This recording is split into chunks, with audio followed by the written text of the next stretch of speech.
Hello बच्चों, मेरा नाम लखेंद्र बघेले है and I welcome you all in evergreen academy. आज से हम एसएससी के प्रीवियस ईयर के क्वेश्चंस स्टार्ट कर रहे हैं और हम हर एक क्वेश्चन को डिटेल में डिस्कस करने की कोशिश करेंगे और जितनी इंफॉर्मेशन ज़रूरी है उस टॉपिक से रिलेटेड और जो बार बार एग्जाम में आती है वो हम उस क्वेश्चन में करेंगे, सो दैट हमें कुछ कम क्वेश्चन हो सकते हैं लेकिन आपको कंप्लीट इंफॉर्मेशन मिलेगी। तो thank you so much first of all कि इस चैनल पर आने के लिए। और आइए हम शुरू करते हैं आज की क्लास बिना किसी टाइम गवाए हुए। तो हमारे पास पहला क्वेश्चन है, आप इसे पढ़ भी सकते हैं।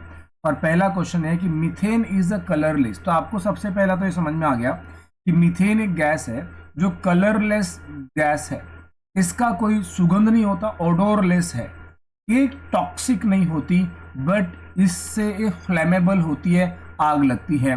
उसको कॉमनली हम किस नाम से जानते हैं, ऐसा सवाल पूछा है। तो मुझे ऐसा लग रहा है आप सभी को ये समझ में आ गया कि यार ये मीथेन गैस जो है उसका कॉमन नेम क्या है, ये सवाल पूछा गया है। तो इसका राइट आंसर तो होता है मार्स गैस। बट अब इसके बारे में हम डिटेल में चर्चा करते हैं, तो आइए एक एक करके समझते हैं।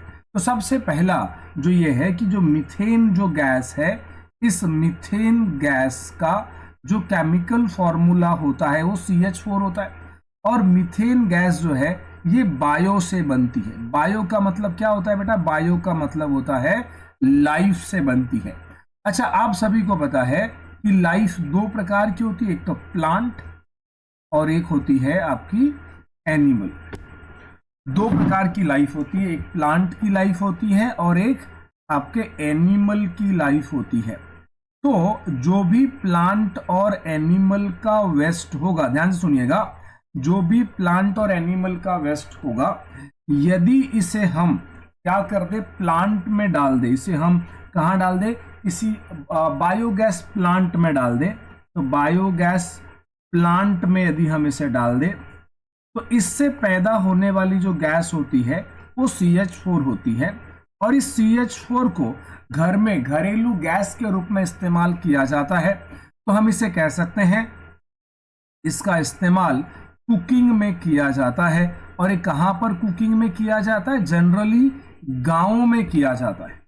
अच्छा, तो गाँव में कैसे बनती है? ये गोबर से बनती है। तो गोबर से बनने की वजह से इसका दूसरा नाम गोबर गैस भी है। तो किसी ने पूछ लिया कि यार मीथेन का दूसरा कॉमन नेम क्या है? गोबर गैस है। और एक और नाम जैसे हम लोगों ने अभी पढ़ा, मार्स गैस भी इसका एक और नाम है। तो गोबर गैस या मार्स गैस हम इसे कॉमनली कहते हैं। अब मैं आगे बढ़ता हूं। CH4 में जो है दो प्रकार की गैसेस पाई जाती है। सबसे पहले कार्बन पाई जाती है और एक कार्बन जो पाई जाती 75% पाई जाएगी। मेरे प्यारे बच्चों, कार्बन एक गैस है जिसे हम ग्रीन हाउस गैस भी कहते हैं। तो मैं यहां पर वो भी लिख लेता हूं, ग्रीन हाउस गैस। अच्छा, मैं आप लोगों से ये भी कहना चाहूंगा कि जब हम इस स्टडी को स्टार्ट कर रहे हैं, हाँ यहाँ पर मेरा वीडियो नहीं दिख पा रहा है, डिजिटल बोर्ड नहीं है, हाँ ये सब चीज़ें हैं, लेकिन मैं आपसे इतना जरूर प्रॉमिस करूंगा कि जो लोग भी इस चैनल से जुड़े हुए रहेंगे हम उनका जीके बहुत अच्छा कर देंगे। ऐसा बिल्कुल भी नहीं होगा कि हम रास्ते में छोड़कर चले जाएंगे।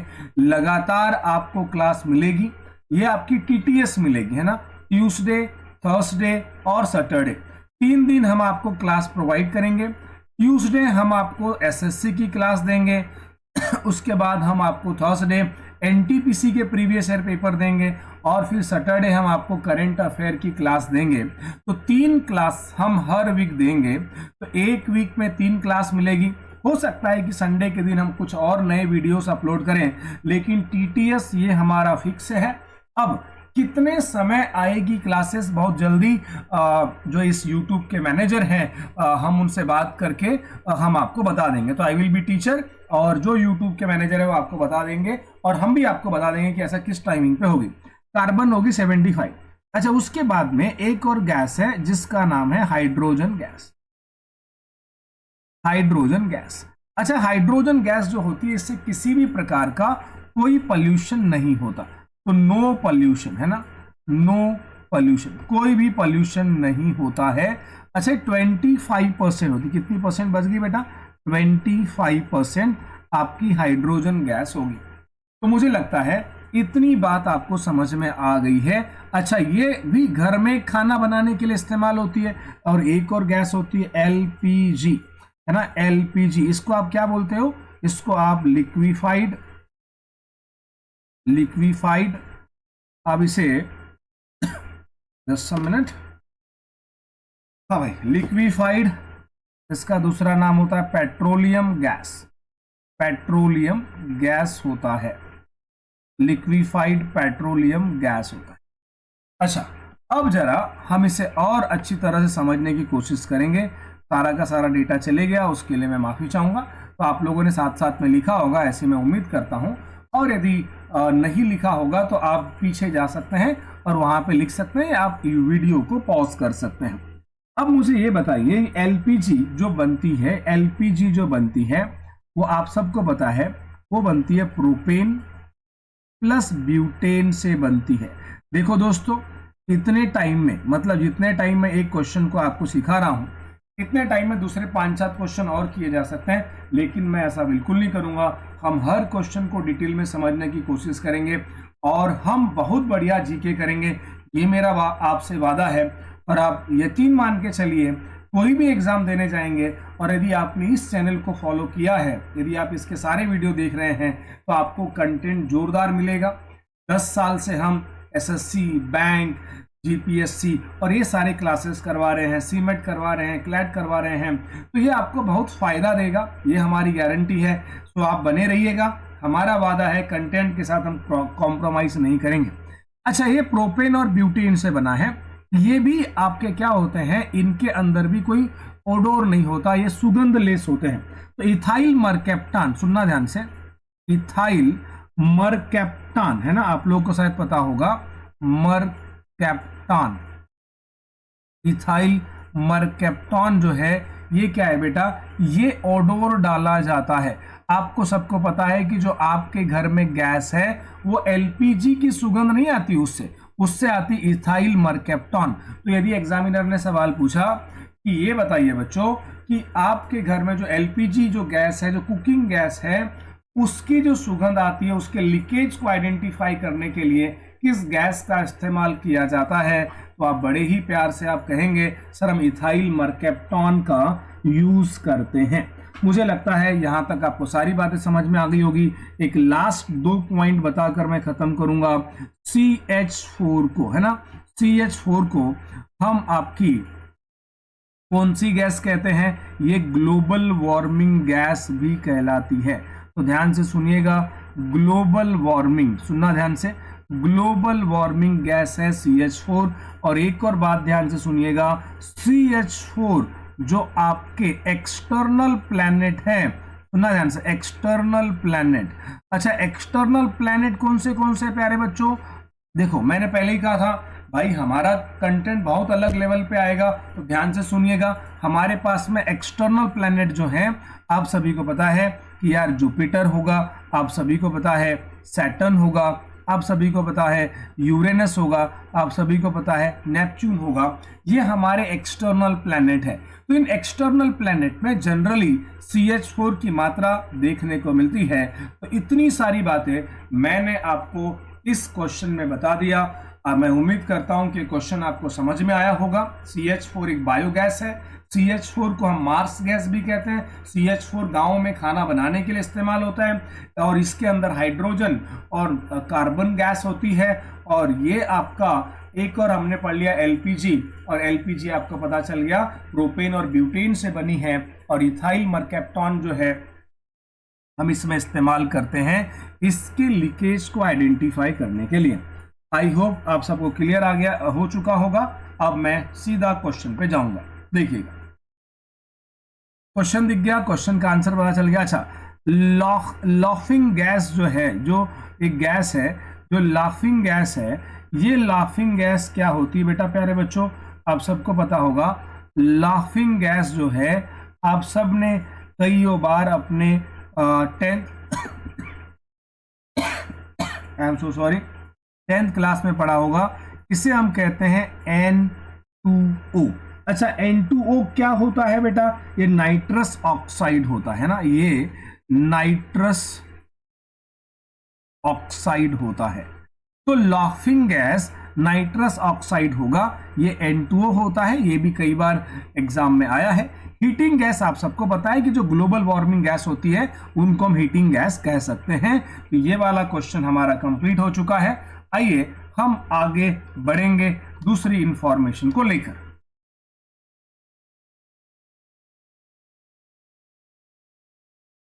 ओके, डन, यहां तक आपका हो गया। अब देखते हैं आगे हमें क्या क्या आगे पढ़ना है। देखिएगा, तो सबसे पहले ये वाला क्वेश्चन डन हो चुका है। अब हम दूसरे क्वेश्चन की ओर जाना चाहेंगे। अब उसके पहले ये बहुत सारी इंफॉर्मेशन हमने यहाँ पर लिखकर आपको दी है। जब हम हमारे टेलीग्राम चैनल पे आप जा सकते हो, वहां से पीपीटी डाउनलोड कर सकते हो, कंप्लीट इंफॉर्मेशन आपको मिल जाएगी। क्वेश्चन नंबर 2 हमारे सामने आ चुका है। क्या कहता है? विच पिलर इंस्क्रिप्शन, है ना, has recorded the achievement of Samudragupta. Samudragupta की अचीवमेंट को किस पिलर इंस्क्रिप्शन के द्वारा प्राप्त किया गया है?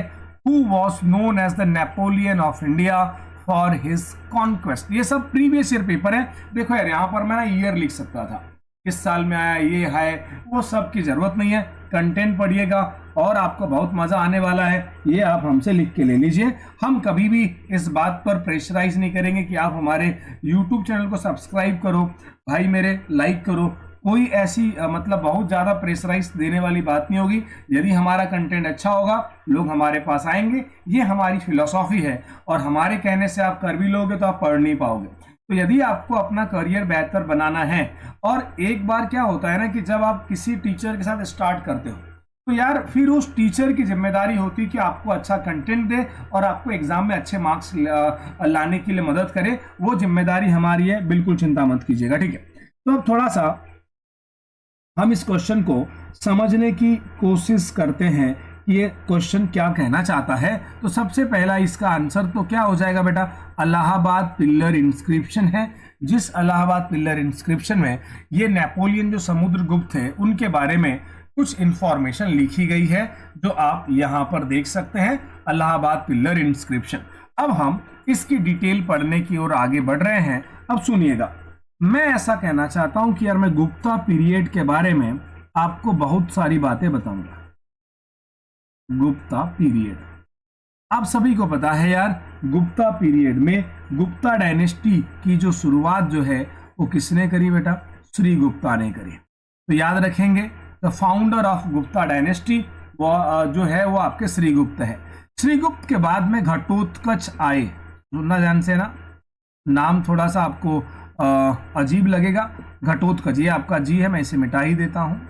ये आपका घटोत्कच, फिर से एक बार मैं इसका नाम रिपीट करूंगा। दूसरे जो हुए घटोत्कच हुए, है ना, घटोत्कच हुए। अच्छा, उसके बाद में जो हमारे रूलर आए जिसका नाम है चंद्रगुप्त वन। तो याद रखेंगे चंद्रगुप्त वन, चंद्रगुप्ता वन। अच्छा, इस चंद्रगुप्ता को हम एक्चुअल फाउंडर भी कहते हैं। अच्छा, अब आप कहेंगे सर एक्चुअल फाउंडर और फाउंडर में क्या डिफरेंस है? तो मेरे दोस्त, जब कोई चीज शुरुआत होती है लेकिन उसको सही मायने में एक्सपांड करने का काम जो व्यक्ति करता है उसे हम एक्चुअल फाउंडर कहते हैं। अच्छा, अब चंद्रगुप्त के बाद जो है वो कौन आए? समुद्रगुप्त आए, समुद्रगुप्त आए। तो ध्यान से लिखते जाएंगे। अब आपको भी थोड़ा समझ में आ रहा होगा यार 2 क्वेश्चन पढ़कर कि हम कितने डिटेल में जा रहे हैं। और मैं आपको सही बता रहा हूं कि यार YouTube चैनल पे जो लोग पढ़ाते हैं बहुत बढ़िया पढ़ाते हैं। यदि आप कहीं से पढ़ रहे होंगे तो यार आपने देखा होगा हर एक फैकल्टी आपके लिए मेहनत कर रहा है, लेकिन कहीं ना कहीं क्या होता है कि कोई एक ऑर्गेनाइजेशन से बंधा होने की वजह से एक लिमिटेड कंटेंट प्रोवाइड करवा पाते हैं। और मैं ऐसी कोई लिमिटेड इंफॉर्मेशन आपको नहीं दूंगा। मैं स्वतंत्र हूं, जितना भी टाइम मैं पढ़ाना चाहूं मैं पढ़ा सकता हूं। इस वजह से कि जितना भी डिटेल में जाना चाहते हैं जा सकते हैं, क्योंकि जब आप कोई ऑनलाइन प्लेटफॉर्म पे आप जाते हो वहाँ पर एक लिमिटेड टाइम होता है, इतने टाइम में ही आपको सिलेबस खत्म करना है, यही करना है। लेकिन यहाँ पर ऐसा कोई टाइम बाउंडेशन नहीं है, आप सारे वीडियो देखिएगा और आपको डिटेल में बातें मिलेगी, लेकिन नोट्स जरूर बनाइए। तो जो व्यक्ति संघर्ष करेगा, जो व्यक्ति नोट्स बनाएगा, जो व्यक्ति पढ़ेगा, जो संडे को रिवीजन करेगा, वो व्यक्ति जो है बहुत लंबे रेस का घोड़ा होगा। लेकिन कुछ लोग क्या होते हैं, सो रहे होते हैं, सोते सोते वीडियो देख रहा है, मतलब लिख भी नहीं रहा है, फिर 4 दिन बाद पूछो उसे कुछ पता नहीं होता। तो ऐसे लोगों का सिलेक्शन होना बड़ा मुश्किल होता है यार। तो इस वजह से मैं आप लोगों से रिक्वेस्ट करना चाहूँगा कि आप जरूर नोट्स बनाएंगे। उसके बाद चंद्रगुप्त है ना, उसके बाद में चंद्रगुप्ता। चंद्रगुप्त क्या हो गए 2। अच्छा, चंद्रगुप्त 1 और चंद्रगुप्त 2। उसके बाद यदि मैं आगे की बात करूंगा तो कुमारगुप्त, उसके आगे की यदि मैं बात करूंगा तो कुमारगुप्त, और कुमारगुप्त के मैं यदि आगे बात करूंगा तो मेरे दोस्तों आप सबको पता है स्कंदगुप्त, स्कंदगुप्ता, स्कंदगुप्ता। और उसके बाद में यदि मैं बात करूंगा, ओहो फिर से हमारा ये जा चुका है तो आप पीछे जाके देख लेंगे, ठीक है। तो ये आगे बढ़ जाता है तो आपका क्या हो गया स्कंदगुप्ता। हम कहां पर आ चुके थे, स्कंदगुप्ता। अच्छा, आप लोग कह रहे होंगे सर आपको पीपीटी मिल जाएगी, बिल्कुल मिल जाएगी। लेकिन क्या है ना कि जो इन्फॉर्मेशन मैं आपको एडिशनली दे रहा हूँ शायद कुछ इन्फॉर्मेशन पीपीटी में छूट जाए, लेकिन क्वेश्चन पीपीटी में मिल जाएगा। क्वेश्चन पीपीटी में क्या है, तो प्रीवियस ईयर का है, तो आप लोगों ने डाउनलोड करके रखा होगा यदि आप सीरियस एस्पिरेंट है तो।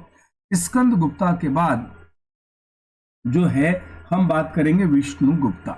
तो विष्णुगुप्ता, तो जरा ध्यान से सुनिएगा मेरे प्यारे प्यारे बच्चों, एग्जाम में सवाल आएगा कि लास्ट रूलर कौन था, तो आपका सही आंसर होगा विष्णुगुप्ता। तो आपका फाउंडर कौन हुआ गुप्ता डायनेस्टी का, श्रीगुप्त। एक्चुअल फाउंडर कौन हुआ, चंद्रगुप्त 1, और लास्ट कौन हुआ आपका विष्णुगुप्ता। और इलाहाबाद पिल्लर या प्रयाग प्रशस्ति, आपको पता होगा कि जो इलाहाबाद पिल्लर है, ये जो इलाहाबाद पिल्लर आपने जो अभी देखा था, ये इलाहाबाद पिल्लर को हम क्या कहते हैं, प्रयाग प्रशस्ति कहते हैं, प्रयाग प्रशस्ति कहते हैं, प्रयाग प्रशस्ति कहते हैं। अच्छा, ये भी सवाल शायद एग्जाम में आता है, शायद क्या आता ही है कि ये प्रयाग जो प्रशस्ति है ये किसने लिखा था।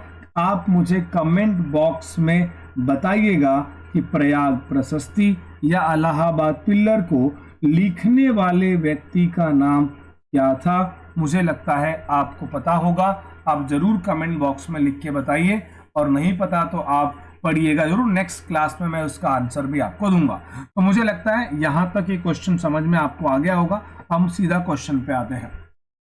क्या है क्वेश्चन, सिंपल सी बात है, आप क्या कह सकते हो, समुद्रगुप्त को नेपोलियन ऑफ इंडिया कहा जाता है। हमेशा याद रखिएगा, एक क्वेश्चन में जो इंफॉर्मेशन है उस क्वेश्चन से भी आप जानकारी प्राप्त कर सकते हैं। जैसे आपने देखा CH4 वो कलरलेस है, ओडोरलेस है, तो ये समुद्रगुप्त नेपोलियन ऑफ इंडिया है, याद रखिए। तो मुझे लगता है ये बातें क्लियर हो गई होगी। ये देखो, इलाहाबाद पिल्लर इंस्क्रिप्शन प्रयागराज में है, जिसका पुराना नाम इलाहाबाद था, अब वो प्रयागराज हो चुका है, ठीक है। अब जरा देखते हैं, this inscription composed by high court poet Harishena. मैंने आपको कमेंट बॉक्स में लिखने के लिए कहा था, लेकिन यहां पर ही जो है वो हमने लिख दिया है, ठीक है। अब ये जो पिल्लर यहां पर एक गलत इमेज का इस्तेमाल हो चुका है, वो इलाहाबाद पिल्लर इंस्क्रिप्शन नहीं है, कोई और है, अशोका का पिल्लर है, तो इसके लिए माफी। अब हम आगे बढ़ते हैं दूसरे क्वेश्चन की ओर या तीसरे क्वेश्चन की ओर, देखिएगा जरूर, ठीक है। Question number 3, the development of a fruit without fertilization is called. अच्छा, इसे हम कहते हैं पार्थेनोकार्पी, इसका राइट आंसर होता है parthenocarpy.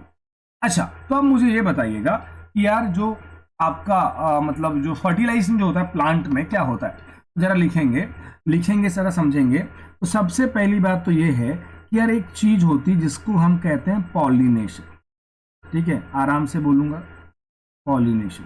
Sometime I might be fast, यार आप मुझे अपना फीडबैक दीजिएगा कि फास्ट हो रहे होंगे तो हम उसे स्लो कर लेंगे, लेकिन याद रखना आप भी अपनी रफ्तार को बढ़ाइएगा। जितना ज़्यादा रफ्तार आपकी होगी हम समझते हैं कि उतने ज़्यादा कंटेंट हम आपको प्रोवाइड करवा पाएंगे। और एक और बात है कि जब ये पूरा का पूरा पेपर हो रहा है, तो जैसे मान के चलो यार इसमें एसएससी में 25 क्वेश्चंस है और एक दिन में 25 क्वेश्चन नहीं हो पाए, तो इसी का पार्ट 2 भी आएगा। तो सुनना ध्यान से, जैसे मान के चलो ट्यूसडे के दिन एसएससी का पार्ट 1 आया, तो नेक्स्ट ट्यूसडे के दिन पार्ट 2 आएगा। और आपका थर्सडे के दिन एनटीपीसी का पार्ट 1 आया, तो उसके बाद में दूसरे जो थर्सडे है एनटीपीसी का पार्ट 2 आएगा। और करंट अफेयर का यदि पार्ट 1 मतलब उसमें पार्ट 1 2 तो चलते ही जाएगा, तो पार्ट 1 पार्ट 2 जाते जाएगा। तो इस तरह से हम कंटिन्यूअसली आपको जानकारी देंगे। और अब हम इसी मंथ से स्टार्ट कर रहे हैं, हम ये जुलाई के मंथ से स्टार्ट कर रहे हैं। अगस्त में बहुत सारे वीडियोस आपको मिल जाएंगे, कुछ एक्स्ट्रा वीडियो भी हम आपको प्रोवाइड करवाएंगे। देखते हैं आगे आगे क्या होता है। बहुत सारी कमिटमेंट तो मैं आपसे अभी करना नहीं चाहूँगा, लेकिन जो है यार हमारे एक्शन से आपको समझ में आएगा कि हम कितनी अच्छी तरह से आपको कंटेंट डिलीवर कर रहे हैं। पॉलिनेशन क्या होता है? एक फर्टिलाइजेशन होता है ना, फर्टिलाइजेशन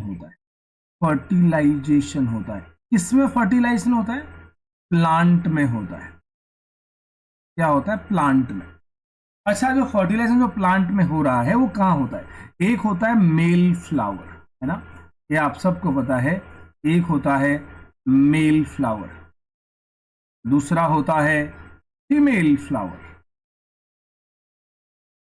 तो जो मेल फ्लावर होता है, इसके अंदर जो है ये आपके क्या पाए जाते हैं बेटा? शुक्राणु पाए जाते हैं, और इसके अंदर अंडाणु पाए जाते हैं, आप सबको पता है। तो क्या है वो, मतलब कि मेल फ्लावर के अंदर क्या पाया जाता है? आप सबको पता होगा, पॉलिन ग्रेन पाया जाता है ना, आपको पता होना चाहिए, पॉलिन ग्रेन पाया जाता है।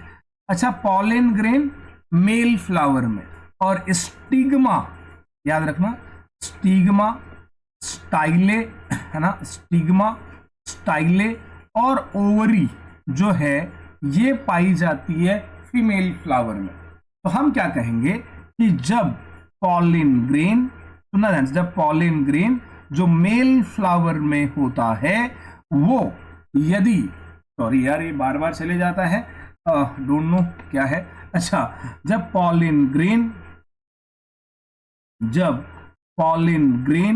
सुनिएगा, जब पॉलिन ग्रेन इसके साथ में स्टिग्मा के साथ में मिलता है, स्टिग्मा के साथ में मिलता है, तब उस घटना को हम पॉलिनेशन का नाम देते हैं। तो आपको ये समझ में आया कि पॉलिनेशन क्या है। मेल फ्लावर का पॉलिन ग्रेन फीमेल फ्लावर के स्टिग्मा के साथ जब मिलता है तो हम उसे पॉलिनेशन कहते हैं। और यदि ये आपने लिख लिया होगा, मैं आगे क्वेश्चन पे जा रहा हूं, सुनिएगा। The development of fruit without fertilization is called parthenocarpy. मतलब जब फर्टिलाइजेशन हुआ ही नहीं तो उसे हम पार्थेनोकार्पी कहते हैं। अच्छा, पार्थेनोकार्पी किस प्रकार के होते हैं वो जरा देखिएगा। Parthenocarpy developed by fruit without fertilization resulting in seedless fruit. देखो, जहां पर पॉलिन ग्रेन नहीं आके मिला, स्टिग्मा से नहीं आकर मिला, तो क्या होगा कि वो जो आपका फ्रूट होगा उस फ्रूट में किसी भी प्रकार के कोई सीड देखने को नहीं मिलेंगे। तो एग्जाम्पल के तौर पर सुनिएगा ध्यान से, बनाना जो है वो आपका पार्थेनोकार्पी प्लांट है, पाइनएप्पल पार्थेनोकार्पी है। और इसकी तरह जैसे कुछ ग्रेप्स होते हैं, कुकुम्बर होते हैं, ये सब पार्थेनोकार्पी होते हैं, क्योंकि यहाँ पर पॉलिन ग्रेन का मिलन स्टिग्मा, स्टाइले या ओवरी के साथ में नहीं हुआ है। तो आई होप आपको समझ में आया होगा, आपको ये क्वेश्चन भी पता चल गया होगा। अब हम आगे बढ़ेंगे। तो यार जब हम बहुत सारे पेपर डिस्कस करेंगे तो ऐसा नहीं कि ये सवाल अभी आया, ये रिपीट भी होगा। तो जब बहुत सारे सवाल रिपीट होंगे तब आपको चीजें याद हो जाएगी। तो सबसे बड़ा सवाल जो आपके दिमाग में है यार जीके याद नहीं होता सर, तो देखो यार भाई, कोई भी चीज आसानी से जीवन में प्राप्त नहीं होती, मेहनत बिल्कुल करनी पड़ती है। यदि आप सोच रहे हो कि मैं इस चैनल पे अब आ चुका हूं और मुझे कुछ ऐसी घुट्टी पिला दी जाएगी जिससे मेरा जीके बहुत जोरदार हो जाएगा, तो मैं बिल्कुल भी ऐसी झूठी बातें नहीं कहूंगा कि आप इस चैनल पे देख लो तो आपका सिलेक्शन ही हो जाएगा, ऐसा बिल्कुल भी नहीं होता मेरे दोस्त। सिंपल सी बात है, जो हार्ड वर्क करेगा उस हार्ड वर्क करने वाले व्यक्ति के लिए हम जोरदार कंटेंट देंगे, ये हमारा वादा है। बाकी मेहनत करनी है, लेकिन जब ये बार बार क्या होगा, क्वेश्चन रिपीट होगा। जब क्वेश्चन बार बार रिपीट होगा तो क्या होगा, चीजें याद हो जाएगी। तो लंबे समय तक जब हम चीजों को करते हैं तो बहुत आसानी से चीजें याद हो जाती है। तो बिल्कुल चिंता मत कीजिए, आज भले ही आपको चीजें याद नहीं होगी, लेकिन धीरे धीरे आपको सारी चीजें याद हो जाएगी, ये हमारी गारंटी है। बट आपको इंतजार करना होगा, आपको थोड़ा सा पढ़ना होगा, तो हो जाएगा। ठीक है, चलिए। हाँ भाई, यहां तक मुझे लग रहा है आप सभी को क्लियर हो गया क्या?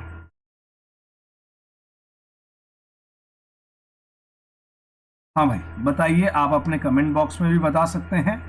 चलिए, क्वेश्चन नंबर 4 हमारे पास आ चुका है। अब हमारे पास जो इंफॉर्मेशन गिवन है इसे हमें इरेज करना है। मैं उसी के लिए इरेजर ढूंढ रहा हूं, बस वो मिल नहीं रहा है। मिल जाएगा, नहीं मिला तो कोई बात, मिल गया, very good, thank God. Okay done.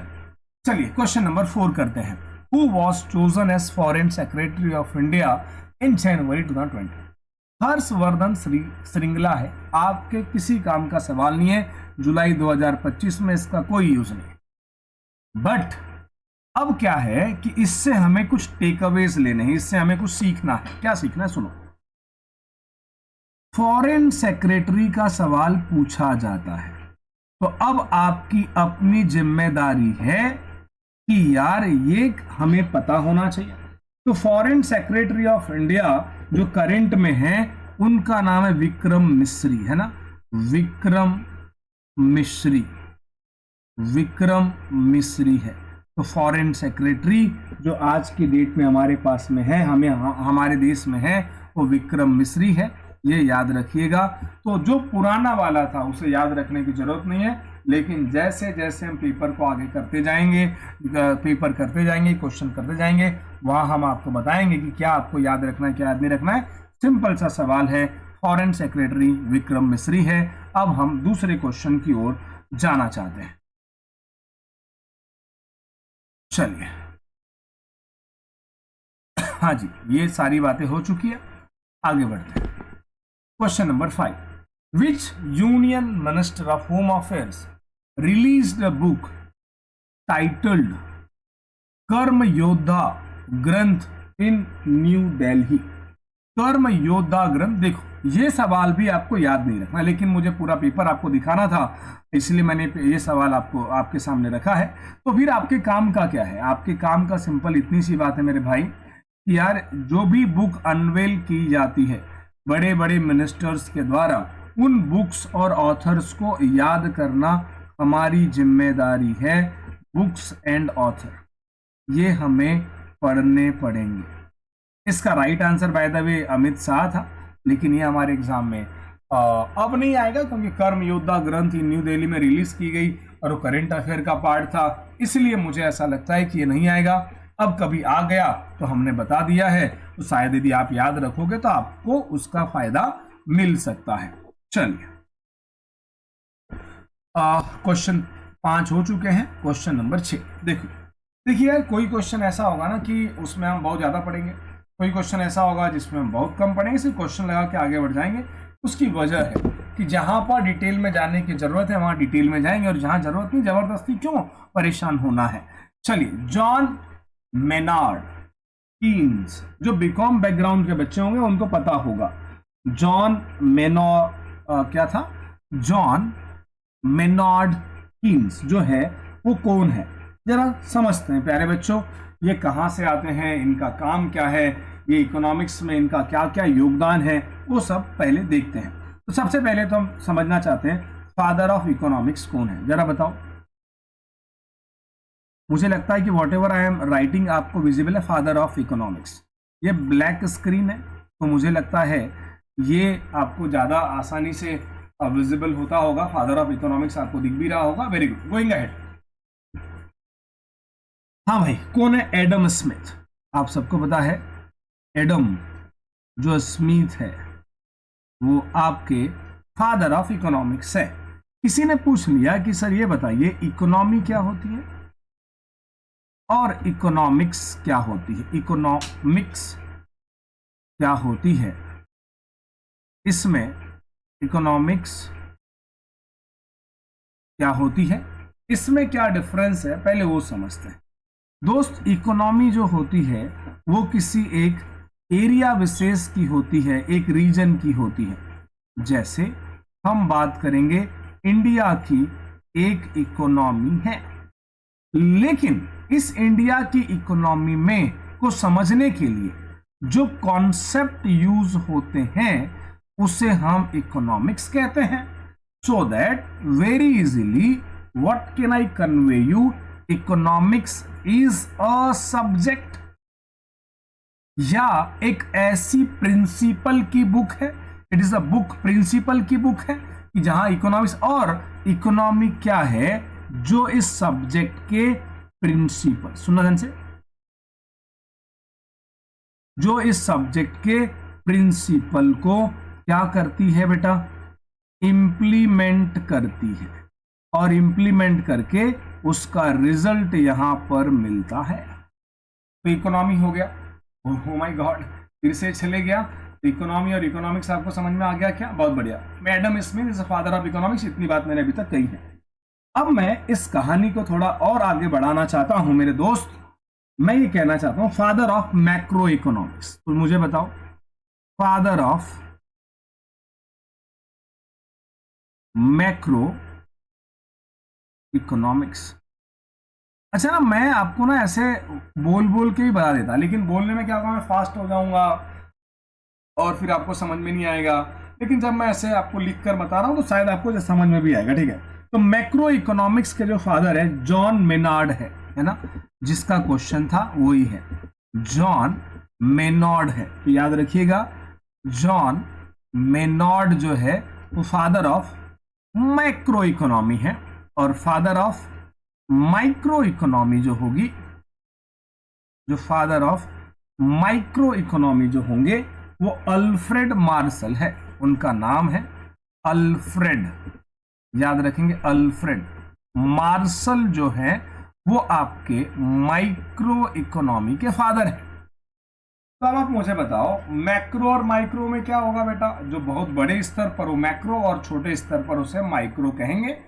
जब और कभी सवाल मैक्रो और माइक्रो को लेकर आएंगे तो हम और डिटेल में बात करेंगे। तो मैं यहाँ पर सिर्फ इतनी सी बात बताना चाहता हूँ। आपके जो एडम स्मिथ है, 2-3 नाम है, एडम स्मिथ है, आपके जॉन मेनार्ड है, और आपके अल्फ्रेड मार्शल है। ये 3 अलग अलग इकोनॉमिस्ट हैं जिन्होंने अपनी अपनी थियरी दिया है। तो इसलिए इन तीनों व्यक्ति के नाम को आपको याद रखने की आवश्यकता होगी। क्वेश्चन 6 कंप्लीट हो चुका है। हमारा टारगेट 10 क्वेश्चन तक का है। हो सकता है हम बहुत धीरे जा रहे हों और बच्चों को शिकायत भी हो सकती है कि सर आप बहुत कम क्वेश्चन करवा रहे हो। मैं इस शिकायत को एज शिकायत नहीं लूंगा, मैं इसको एप्रिसिएशन लूंगा। यार हम इतने कम क्वेश्चन कर रहे हैं और हर क्वेश्चन में जानकारी दे रहे हैं, तो आपको समझ में भी आ रहा है और आप अच्छी तरह से याद भी कर पा रहे होंगे। तो दोस्त क्या होता है ना कि किसी चीज को जब हम ज्यादा समय तक देखते हैं वो हमें लंबे समय तक याद होती है मेरे भाई। इसीलिए एक क्वेश्चन पर ठीक ठाक टाइम देना ये हम सबकी जिम्मेदारी है, और हम देंगे और अच्छी तरह से चीजों को याद भी करेंगे। तो क्या होगा, ये इंग्लैंड से बिलोंग करते हैं, सारे अच्छे काम करने वाले लोग इंग्लैंड से ही आते हैं, ऐसा नहीं है। हम भारतीय लोग भी बहुत अच्छे अच्छे काम करते हैं, बट प्रॉब्लम ये है दोस्त कि हिंदुस्तान में पैदा होने में प्रॉब्लम कुछ नहीं है, बड़ा अच्छा देश है। कुछ मैं बुराई करूंगा तो यार और भी लोग गालियां वालियां देंगे। इसीलिए मैं ऐसा कहना चाहता हूं कि एलॉन मस्क हिंदुस्तान के मिर्जापुर में पैदा होता तो एलॉन मस्क ना होता और गुंडू पंडित होता। ठीक है, चलिए अब आप आगे समझ गए मैं क्या कहना चाहता हूं, आगे बढ़ते हैं। Oh my God, who was the first governor of Madhya Pradesh? बड़ा शानदार सा सवाल हमारे सामने आ चुका है और इसका नाम है सीता रमैया। इसका नाम है सीता रमैया, डॉक्टर सीता रमैया। ये मध्य प्रदेश के पहले गवर्नर थे। यार बात ऐसी है, क्या ये जो हमने यहाँ पर पढ़ रहे हैं ये क्यों पूछा गया? ये स्टैटिक जीके का पार्ट है, इसमें यार कोई भी करंट अफेयर नहीं है। इसीलिए मैं आपसे कहना चाहता हूँ कि इसको याद करना पड़ेगा, लेकिन इसके साथ साथ में और क्या क्या चीजें याद करनी चाहिए वो भी बता देता हूँ। ठीक है, सुनो ध्यान से। सबसे पहला जो सवाल मैं आप लोगों से क्वेश्चन नंबर 7 के लिए पूछना चाहता हूं वो ये पूछना चाहता हूं कि फर्स्ट विमेन गवर्नर कौन थी। लिखेंगे सब लोग, first women government, women governor, first women governor. आप सभी को शायद नाम पता होगा, नहीं पता होगा तो लिख लीजिएगा, सरोजिनी नायडू। सरोजिनी नायडू जो थी वो फर्स्ट विमेन गवर्नर थी। और ये किस राज्य में बनी, आप सबको पता होना चाहिए, उत्तर प्रदेश में बनी। और अभी करंट में उत्तर प्रदेश की गवर्नर कौन है, आप याद करके मुझे बताइए। अब हम समझेंगे कि यार ये जो गवर्नर होता है ना मेरे भाई, ये किस आर्टिकल में है, ये आर्टिकल नंबर 153 में है। और क्या होता है कि यदि कोई गवर्नर है उसके पास क्या होती पावर होती है, उस पावर को हम कहते हैं असेंट पावर। मतलब स्टेट लेजिस्लेटिव असेंबली ने यदि कोई बिल पास करके दिया तो उस पर सिग्नेचर करने के काम को हम असेंट कहते हैं। और जो आर्टिकल 200 में दिया गया है, तो आर्टिकल 200 क्या कहता है कि जब स्टेट लेजिस्लेटिव असेंबली जो है वो क्या करती है, बिल पास करके देती है, तो उसे उस पर गवर्नर को सिग्नेचर करने ही होते हैं। वो आपका आर्टिकल 200 है, या 200 क्या है, 200 का नोट नहीं, आर्टिकल है। अब ये जो तमिलनाडु है, सुना ध्यान से, तमिलनाडु है, ये तमिलनाडु वर्सेस गवर्नर बहुत बड़ा केस था। तो सुप्रीम कोर्ट ने जजमेंट दिया है कि कोई भी गवर्नर अपने पास पॉकेट वीटो का इस्तेमाल नहीं कर सकता, उस पर सिग्नेचर करना ही पड़ेगा। तो सुप्रीम कोर्ट ने एक जजमेंट दिया है आर्टिकल 200 को लेकर कि यार कोई भी गवर्नर जो है वो किसी भी बिल को बहुत लंबे समय तक अपने पास नहीं रख सकता, ये सुप्रीम कोर्ट ने कहा है। सुप्रीम कोर्ट ने इसके लिए एक आर्टिकल का इस्तेमाल किया, आर्टिकल 142, और इसे हम कहते हैं कंप्लीट जस्टिस। और इसे हम कहते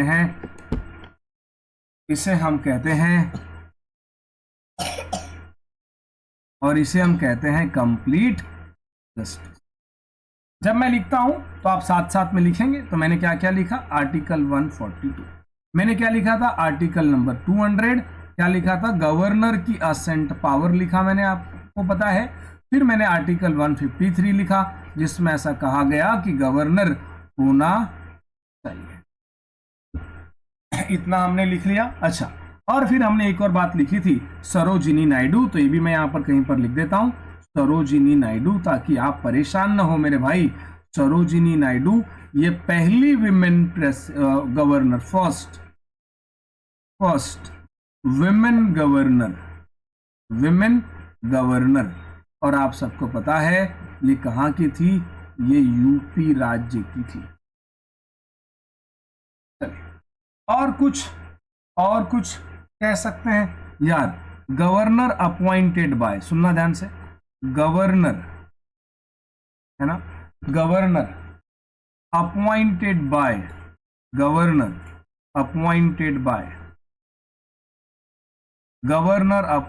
बाय प्रेसिडेंट। आप हमारे ईमेल आईडी पर अपने सुझाव दे सकते हैं। हम इस YouTube चैनल पर नए हैं, ये दुनिया हमारे लिए नई है, तो आप हमें ईमेल कर सकते हैं। जो भी आपके सकारात्मक सुझाव होंगे उसे हम पालन करेंगे, और पालन करके और भी हम आपके लिए अच्छा करने की कोशिश करेंगे। तो आप हमें बता सकते हैं। तो प्रेसिडेंट क्या, कौन अपॉइंट करता है गवर्नर को, गवर्नर को कौन अपॉइंट करेगा बेटा, गवर्नर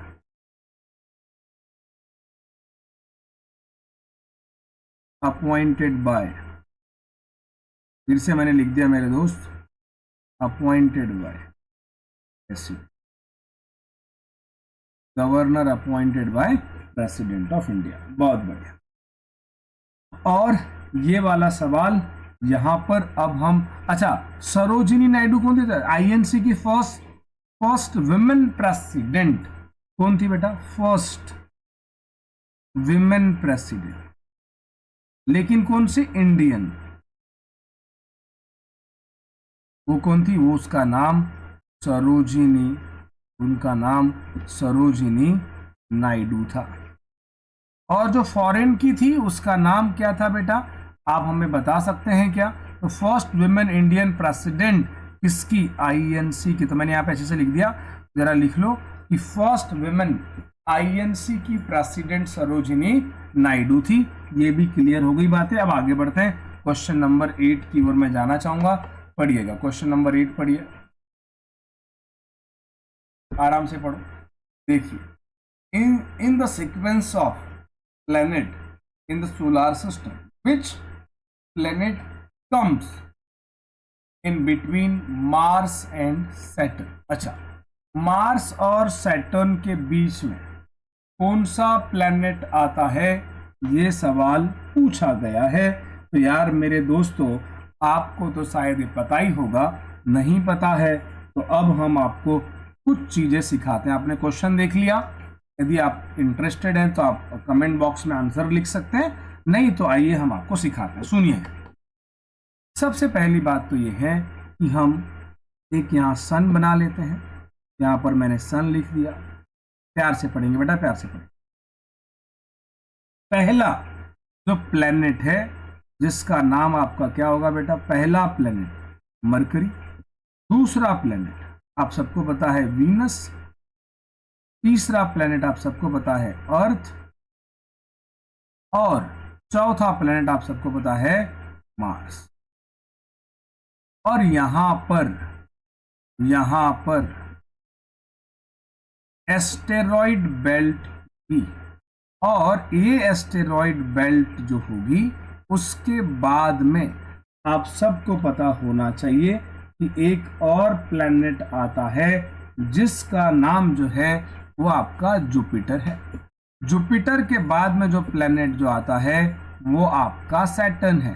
सैटर्न के बाद में जो प्लेनेट आता है आप इसे बता सकते हैं, लेकिन मैं भी बता देता हूं। और उसके बाद एक और प्लेनेट आता है, ये एक दो प्लेनेट है। तो सैटर्न के बाद यूरेनस, यूरेनस के बाद नेपच्यून। तो यूरेनस के बाद में नेपच्यून आएगा।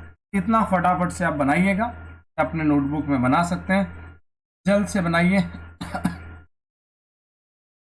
यहां पर हम 1 मिनट का सांस लेंगे, मैं पानी पी लूं, तब तक जो है आप इसे बनाइए, उसके बाद में हम आगे बढ़ेंगे। तो मरकरी, वीनस, अर्थ है ना।